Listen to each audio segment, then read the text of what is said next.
waxaa magaalada Laascaanood ee xarunta gobolka Sool lagu qabtay munaasabada xuska maalinta dhiraynta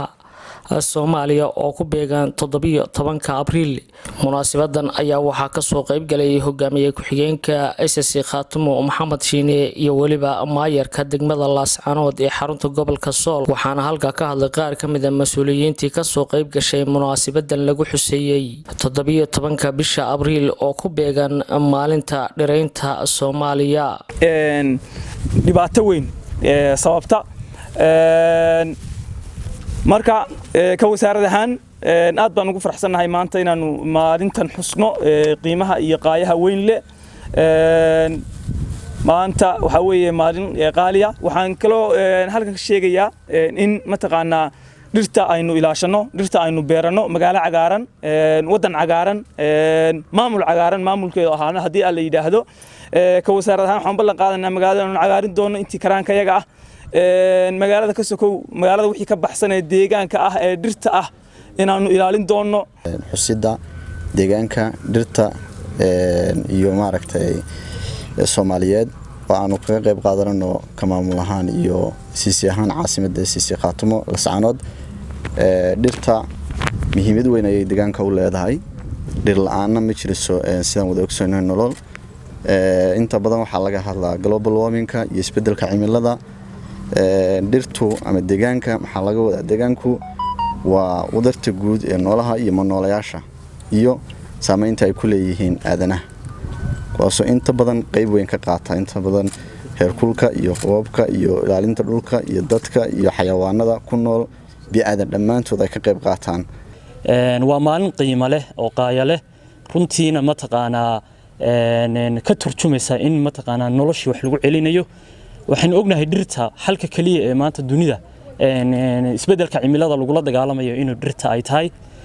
ka deegaan cagaarsha ahaan anoo qodobka ka duulana 7 sano oo aan ku shaqeynay environmentiga wax caqabada ugu weyn ee ma taqaanaa aanu aragnay waxa weeye geed in la beeraa way fududahaysa laakiin in la sii joogteeyaa way adagta waxaan ugu sheegnaa bulshada ma taqaanaa Laascaanood ma taqaanaa dhirta beeranaysa in geed ka ay beeraan ay waraabiyaan aad weyn bay noo tahay maanta magaalada Laascaanood ku xusayno maalinta dhir beerista iyo deegaanka ee federaalka u dejisan 17 bisha Abriil 2024 waxa farxad weyn noo ah in deegaankeega oo in badan caan ku ahaa afarta miisi ama dhanka xoolaha iyo xoolo jirka maanta lagu xusayo beeraha waxaan fariin u diray dadka reer Laascaanood dhamaantood aniga kule xadaaradu beeraha ay taalaayeen inuu beeraha dhankooda u jeesano oo xoog saarno dhirayntu ay u leedahay deegaanka iyo sida aanu ay nooga go'antay inaanu deegaankan u noqdo deegaan cagaaran oo leh dhir ku filan waxaan aad iyo aad mar labaad iyo mar saddexaad ku boorinayaa tiimkii soo qabanqaabiyay munaasabadan waxaan mar labaad u soo jeedinayaa bulshada ku dhaqan caasimadda Laascaanood inay xil iska saaraan dhirta oo ay qorshahooda nololeed ay ku darsadaan hadday tahay guryaha la dhisayo hadday tahay dhulkan bannaan ee dadku iska haysto waxyaalaha lagu mulkiyo dhulka bay ka mid tahay in dhulkii aad tacab geliso aad geed ku beerto ugu dambeyntiina waxaa halka ka hadlay hogaamiye ku-xigeenka maamulka SSC Khaatumo Maxamed Shiine. farxad bay tahay inaan ka soo qayb galo munaasabadan maanta lagu xusayo maalinta dhiraynta Soomaaliya 17 Abriil 2024 waa la soconaa muhiimadda ay leedahay dhiraynta iyo xaaladaha hadeer adduunka ka taagan isbedelada cimilada iyo gaar ahaan inaga waxaanu ku noolnahayba xoololey baan nahay oo dhirtu muhiimad gaar ah inoo leedahay waliba goboladan SSC Khaatumo haddana inay muujiyaan inay noloshii kalena wax ka qabanayaan runtii waa calaamad fiican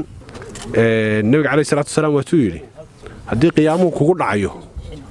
oo gacanta aad ku hayso laan geed aad ku hayso beer